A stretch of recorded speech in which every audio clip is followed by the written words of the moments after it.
آغاز ہو رہا ہے ایک ایسی آیت سے جس کا ترجمہ یہ ہے کہ پاک ہے وہ ذات جس نے سفر کیا اپنے بندے کے ساتھ ایک رات مسجد الحرام سے مسجد الاقصیٰ تک، جس کے ماحول میں ہم نے برکت رکھی ہے تاکہ ہم اسے دکھائیں اپنی نشانیاں۔ یہ بہت امپارٹنٹ بات ہے۔ یہ سارے کا سارا ورلڈ سنیریو جو ہے اور تاریخ جو ہے امت مسلمہ کی، یہ ساری آپ کو بتائے گی، اس ایک آیت میں اللہ تعالیٰ نے مرکوز کر دی ہے۔ تو ناظرین، اب بڑھتے ہیں آج کے سب سے اہم سیگمنٹ قرآن اور سائنس کی جانب۔ قرآنک اسٹڈی اسپیشلسٹ جناب عبدالسلام عارف صاحب نے گزشتہ پروگرام میں بتایا کہ سورہ کہف میں بیان کردہ 4 اہم واقعات کے ذریعے کس طرح ایک مسلمان فتنہ دجال سے محفوظ رہ سکتا ہے۔ تو آج ہم بات کریں گے سورہ بنی اسرائیل کے حوالے سے۔ جی عبدالسلام صاحب۔ بسم اللہ الرحمن الرحیم، اللہم صلی علی سیدنا محمد وعلی آلہ وصحبہ وبارک وسلم۔ بہت بہت شکریہ ایک دفعہ پھر بلانے کا۔ لاسٹ ٹائم جو ہم نے اپنی گفتگو کا اختتام کیا تھا اس میں نے آپ کو بتایا تھا کہ ہم شروع کرنے جا رہے ہیں اسٹڈی سورہ بنی اسرائیل کی، تو تھوڑا سا میں نے انٹروڈکشن بھی دیا تھا۔ ایکچول سورہ بنی اسرائیل کو جب آپ شروع کرتے ہیں تو میرے تمام ناظرین سے میری جو گزارش ہے کہ وہ تھوڑا سا اس پہ غور کریں کہ پہلی آیت جو ہے سورہ بنی اسرائیل کی، اس کا اور سورہ بنی اسرائیل کے باقی سارے مضمون کا جو ربط ہے وہ کیا ہے۔ مثلا جب نام رکھ دیا سورہ بنی اسرائیل تو اس کا مطلب یہ ہے کہ اس سورہ میں بنی اسرائیل کی قوم کے واقعات ہیں، لیکن اس کا آغاز ہو رہا ہے ایک ایسی آیت سے جس کا ترجمہ یہ ہے کہ پاک ہے وہ ذات جس نے سفر کیا اپنے بندے کے ساتھ ایک رات مسجد الحرام سے مسجد الاقصیٰ تک، جس کے ماحول میں ہم نے برکت رکھی ہے تاکہ ہم اسے دکھائیں اپنی نشانیاں۔ پھر آگے اللہ تعالیٰ شروع ہو جاتا ہے کہ ہم نے موسیٰ کو کتاب دی اور پھر بنی اسرائیل کی مکمل واقعات چلتے رہتے ہیں۔ تو یہ ایک آیت جو واقعہ معراج سے متعلقہ ہے، یہ اس وقت اس سورہ میں یہاں اس کا سورہ کا آغاز کیوں کیا گیا اس آیت سے، یہ بہت امپارٹنٹ بات ہے۔ یہ سارے کا سارا ورلڈ سنیریو جو ہے اور تاریخ جو ہے امت مسلمہ کی، یہ ساری آپ کو بتائے گی، اس ایک آیت میں اللہ تعالیٰ نے مرکوز کر دی ہے۔ وہ کس طرح کہ نبی کریم صلی اللہ علیہ وسلم کو جب واقعہ معراج پیش آیا تو وہ مکہ میں تشریف رکھتے تھے، یہودیوں کے ساتھ ان کا بھی کوئی انٹریکشن نہیں ہوا تھا، کسی قسم کا کوئی انٹریکشن نہیں تھا نبی صلی اللہ علیہ وسلم کا یہودیوں کے ساتھ، لیکن اس کے باوجود یہ سورہ میں کا آغاز جو ہے وہ ایک ایسے سفر سے کیا گیا جس میں یہ اعلان کیا گیا کہ یہ توحید کے یہ دونوں مراکز ہیں، اس پہ جو بنی اسرائیل کو سرفراز کیا گیا تھا، آج کے بعد انسانیت کے اوپر بنی اسرائیل کی جو سرداری ہے اس کو معطل کیا جاتا ہے، اور انسانیت کی سرداری جو ہے وہ محمد مصطفیٰ صلی اللہ علیہ وسلم اور ان کی امت کو دی جا رہی ہے۔ یہ بنی اسرائیل کی سورہ شروع کرنے سے پہلے اس آیت کو بیان کرنے کا مطلب یہ تھا کہ نبی کریم صلی اللہ علیہ وسلم کے نبوت کے بعد بنی اسرائیل کی سرداری ختم اور امت مسلمہ کی سربراہی جو ہے وہ امت محمدی کو دی گئی ہے۔ اس کے بعد دوسرا اعلان اس میں یہ تھا کہ یہ ایک سفر تھا جو بہت لمبا سفر تھا، لیکن چند لمحوں میں طے ہوا کہ آج کے بعد انسانیت آہستہ آہستہ ترقی کرتی ہوئی اس معاملے پر پہنچے گی جہاں زمین کے فاصلے سکیڑ دیے جائیں گے اور مہینوں کا سفر جو ہے، سالوں کا سفر جو ہے وہ گھنٹوں میں طے ہوا کرے گا۔ یہ ایک بہت بڑی معجزہ تھا اور انسانیت کو یہ پیغام تھا کہ آج کے بعد دنیا جو ہے وہ مختلف سمت کے اوپر چلے گی اور اس کے جو رولز اور قانون ہوں گے وہ مختلف ہوں گے۔ اب بنی اسرائیل کی جو اہمیت ہے وہ بہت زیادہ ہے۔ اس کی وجہ یہ ہے کہ یہ واحد قوم ہے جو ہمارے نبی صلی اللہ علیہ وسلم کے ساتھ ذاتی دشمنی رکھتی ہے، اور سب سے بڑا دشمن اگر اسلام کا اور امت محمدی کا کوئی ہے تو یہ ملعون قوم ہے۔ اس لیے جب دشمن کے ساتھ آپ نے ڈیل کرنا ہے تو ہمیں اس کی سائیکالوجی پڑھنی پڑے گی، ہمیں ان کی تاریخ پڑھنی پڑے گی، ہمیں ان کا حال پڑھنا پڑے گا، اور ہمیں یہ دیکھنا پڑے گا کہ ہمارے اللہ اور ہمارے رسول نے ہمیں کیا بتایا ان کے مستقبل کے بارے میں۔ تو سب سے پہلے ہم جائیں گے ان کی تاریخ کی طرف۔ دیکھیں، جب اللہ تعالیٰ نے زمین پر آدم کو خلیفہ بنایا تو اس کے ڈیفرنٹ فیزز ہیں جب ہم اسٹڈی کرتے ہیں۔ آدم سے لے کر نوح تک ایک دور ہے جس میں انسانیت اپنی پریمیٹیو سٹیج سے ترقی کرتی کرتی آگے بڑھتی آئی۔ نوح کے بعد جب ایک دفعہ نوح کے وقت سیدنا نوح علیہ السلام کے زمانے میں پوری دنیا کے اوپر ایک دفعہ جب سہاگا پھیر دیا گیا سیلاب کی شکل میں، تو اس کے بعد نئی سیولائزیشن جو ہیں وہ اٹھائی گئیں۔ نوح سے لے کر ابراہیم علیہ السلام کا ایک دور ہے، اور یہ دور پتہ نہیں کتنے ہزار سالوں پہ محیط ہے، ہم اسے ڈیٹیکٹ نہیں کر سکتے، کیونکہ اسی سورہ کی 17ویں آیت میں اللہ تعالیٰ نے کہا ہے کہ ہم نے نوح کے بعد بہت سارے کرائن تباہ کر دیے۔ کرائن زمانے کو کہتے ہیں، تو بہت سارے زمانے جو سیولائزیشنز تھیں اللہ کہتے ہیں میں نے نوح کے بعد تباہ کی، خالی نوح والی تباہ نہیں کی، نوح کے بعد بھی بہت سارے زمانے تباہ کیے، اور ہسٹری میں ان کا ریکارڈ نہیں ہے۔ اس لیے جب ابراہیم علیہ السلام کا دور آیا تو اس وقت ہم دیکھتے ہیں کہ انسانیت جو ہے وہ سیولائزیشن کی پیک پہ چلی گئی ہوئی تھی۔ کس طرح کہ افریقہ میں جو تھی وہ ایجپشین سیولائزیشن پوری طرح اپنے قدم جما چکی تھی، ایشیا میں جو تھی وہ میزوپوٹیمین جس کو ہم بابل اور نینوا کی تہذیب کہتے ہیں یہ چھائی ہوئی تھی، انڈیا میں جو ہے وہ آرین سیولائزیشن اسٹیبلش ہو چکی تھی، امریکن کانٹیننٹس کے اوپر مائن سیولائزیشن اسٹیبلش ہو چکی تھی، اور آسٹریلین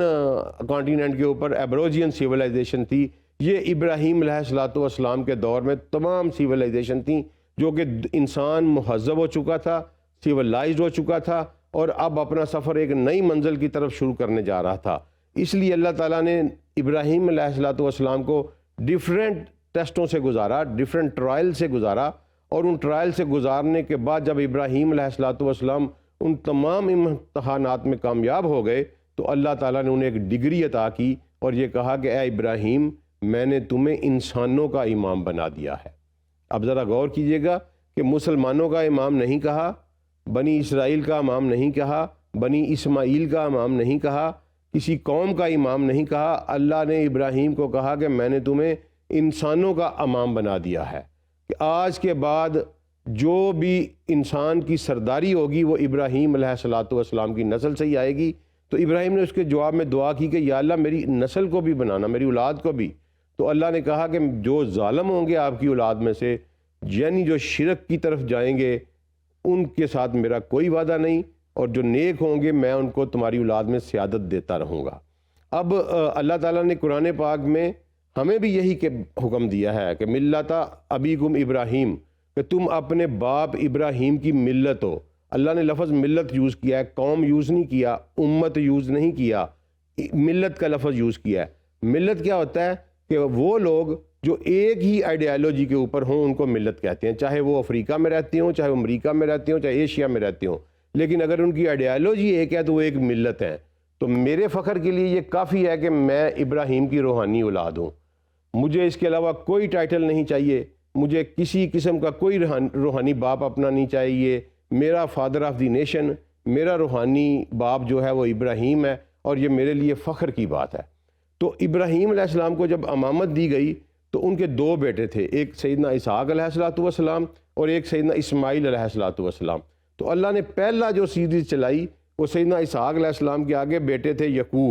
یعقوب جو تھے وہ چونکہ ابراہیم کے پوتے تھے، ان کے بیٹے وہ یہ سارے سیٹل تھے۔ کنعان اس وقت اس کو کہتے تھے جو آج کا سیریا، پیلسٹین والا، لیبنان، شام اور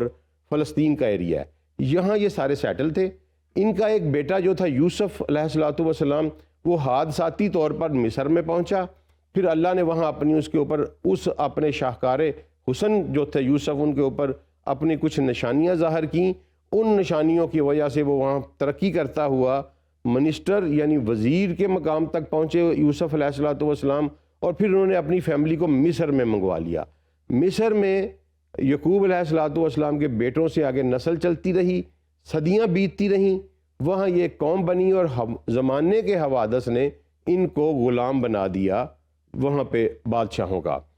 تو یہ وہاں غلامی کی زندگی بسر کرتے رہے۔ اس حالت میں بھی ان کے درمیان پیغمبر آتے رہے، دنیا کے دوسرے حصوں میں بھی پیغمبر آتے رہے، اور یقیناً وہ ابراہیم کی اولاد میں سے تھے، کیونکہ ابراہیم کے بعد دنیا میں کوئی پیغمبر ابراہیم کی اولاد سے باہر نہیں آیا، چاہے وہ مائن سیولائزیشن میں کوئی پیغمبر آیا ہوگا، وہ آرینز میں آیا ہوگا، وہ ایبروجینز میں آیا ہوگا، وہ جہاں کہیں بھی آئے، کیونکہ اللہ نے یہ قرآن پاک میں واضح کہا ہے کہ میں نے ہر بستی میں پیغمبر بھیجا، اور میں کسی انسانوں کی کسی بستی کو اس وقت تک ہلاک نہیں کرتا جب تک میں اپنا رسول بھیج کے ان کے اوپر اتمام حجت نہیں کر لیتا۔ تو اس لیے یہ یقیناً امر ہے کہ تمام انبیاء، تمام لوگوں کی، ہمیں نہیں پتہ کہ کتنے آئے، لیکن دنیا کے ہر خطے میں اللہ تعالیٰ نے انبیاء مبعوث فرمائے۔ تو وہ ابراہیم کے بعد وہ سارے کے سارے ابراہیم کی نسل سے تھے، لہٰذا یہاں جو نسل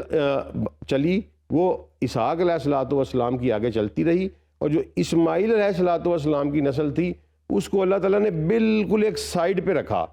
ان کو امیین کہا اس لیے جاتا ہے، لوگوں نے یہ ہمارے ترجمہ کرنے والوں نے بڑا ظلم کیا اور غلط ترجمہ کیا کہ امی اس کو کہتے ہیں جو پڑھا لکھا نہ ہو۔ بالکل نہیں، امی اس کو کہتے ہیں جو اپنے پریمیٹیو کلچر کے اوپر زندہ رہ رہا ہو، جس کے اوپر کبھی کوئی انویژن نہ ہوئی ہو، کسی نے کوئی قبضہ نہ کیا ہو، جو کبھی کسی کی غلامی میں نہ رہا ہو، جو کبھی کسی کی زیر تسلط نہ رہا ہو، اور ان کا اپنا کلچر اسی طرح موجود ہو جس طرح کے پریمیٹیو پہلے انداز میں موجود تھا، ان کو امی کہتے ہیں۔ تو یہ امیین تھے لوگ، ان کو اللہ نے علیحدہ رکھا۔ اسحاق علیہ الصلوۃ والسلام کی اولاد میں اللہ نے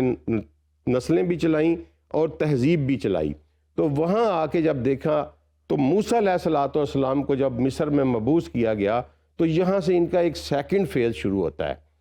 پہلا فیز ان کا یہ تھا کہ وہ کنعان سے یا شام سے مصر میں آئے، وہاں پھلے پھولے بڑے، ان کی آبادی ہوئی، لیکن یہ غلام بنا لیے گئے۔ اور اس کے بعد پھر ان کے موسیٰ علیہ السلام کو جب مبعوث کیا گیا تو موسیٰ علیہ السلام نے ان کو آزادی دلائی اور اللہ تعالیٰ نے وہاں ان پر کرم کیا، اور ان کو اللہ تعالیٰ نے قرآن میں واضح طور پر یہ کہا کہ میں نے تمہیں عالمین پر فضیلت دی تھی۔ یعنی اس میں کوئی شک نہیں کہ یہ بہت اعلیٰ قسم کے لوگ تھے، ان کو اللہ نے عالمین پر فضیلت دی، ان کے لیے من و سلوہ اتارا گیا، آسمان سے پکے پکائے کھانے اترتے تھے، اس کے علاوہ پتھروں سے ان کے لیے چشمے نکالے گئے، اللہ نے ان کے لیے بہت کچھ کیا۔ لیکن یہ قدرت کی ستم ظریفی دیکھیں، اس قوم کی شامت اعمال دیکھیں کہ کہاں کہ فضیلت ہے ان کی عالمین کے اوپر، اور کہاں یہ گرتے گرتے یہاں پہنچے کہ مغضوب علیہم ہو گئے، اللہ کے غضب کا شکار ہو گئے، اور اللہ نے انہیں معطل کر دیا، ڈسمس کر دیا ان کے عہدے سے۔ تو ان کی تاریخ پھر موسیٰ علیہ الصلوۃ والسلام کے بعد جب یہ واپس آ گئے اپنی زمین میں، یعنی شام میں آ کے فلسطین میں آباد ہوئے، تو وہاں اللہ تعالیٰ نے اپنے ایک جلیل القدر پیغمبر سیدنا داؤد علیہ الصلوۃ والسلام کے ذریعے ان کی ایک بہت بڑی حکومت اسٹیبلش کی، اتنی بڑی حکومت کہ یہ ورلڈ پاور تھے۔ اس کے بعد ان کا بیٹا سیدنا سلیمان علیہ الصلوۃ والسلام، انہوں نے اپنے پوری جو ہے سلطنت کو سنبھالا، ان کے زیر تسلط اللہ نے دیا پرندوں کو بھی، جنات کو بھی، دنیا کی ساری مخلوقات کو، اور جو کچھ زمین کے اوپر تھا اس کے اوپر حکومت دے دی گئی سیدنا سلیمان علیہ الصلوۃ والسلام کو۔ یہ ان کے واقعے کا عروج تھا۔ اس کے بعد سیدنا سلیمان علیہ الصلوۃ والسلام کے بعد پھر یہ زوال کا شکار ہوئے، اور اللہ نے سورہ بنی اسرائیل میں فرمایا کہ تم 2 دفعہ زمین پر فساد کرو گے اور میں 2 دفعہ جو ہے تم کو دوبارہ واپس بٹھاؤں گا۔ تو وہ 2 ان کے اوپر جو فسادات انہوں نے کیے وہ کیا تھے، اس کو ہم اگلی دفعہ اسٹڈی کریں گے۔ آج ہم اس پہ کلوز کر رہے ہیں کہ بنی اسرائیل جو ہیں یہ سیدنا یعقوب علیہ الصلوۃ والسلام کی اولاد سے ہیں، ہم اسلام کے مسلمانوں کے سب سے بڑے سکہ بند دشمن ہیں، اور آج بھی ہمارا جو لڑائی ہے وہ ان کے ساتھ چل رہی ہے، اور فیوچر میں پنجابی میں جس کو کہتے ہیں پیڑ پینا، ہمارا ان کے ساتھ بڑا زبردست پیڑ پڑنے والا ہے۔ وہ کیوں کہ سورہ کہف پڑھاتے ہوئے میں نے آپ کو کہا تھا کہ اللہ نے کہا کہ 2 قومیں ہیں جو دجال کا ساتھ دیں گی، جنہوں نے اللہ کا بیٹا بنا لیا، اور اللہ نے قرآن میں کہا کہ یہود عزیر کو اللہ کا بیٹا کہتے ہیں، اور نصارہ جو ہیں وہ عیسیٰ کو اللہ کا بیٹا کہتے ہیں۔ یہ 2 لائن قومیں ہیں، ان کی سٹڈی ہم نے کرنی ہے۔ ہم اس سے آگے چلیں گے کہ انہوں نے فساد 2 دفعہ زمین میں کیسے کیا، اور پھر یہ دوبارہ کیسے آباد ہوئے۔ بہت شکریہ عبدالسلام صاحب، آج کے واقعے کے حوالے سے آپ نے بتایا، اور ہم انتظار کریں گے کہ اگلا جمعہ آئے اور اس واقعے کو مزید آپ کمپلیٹ کریں۔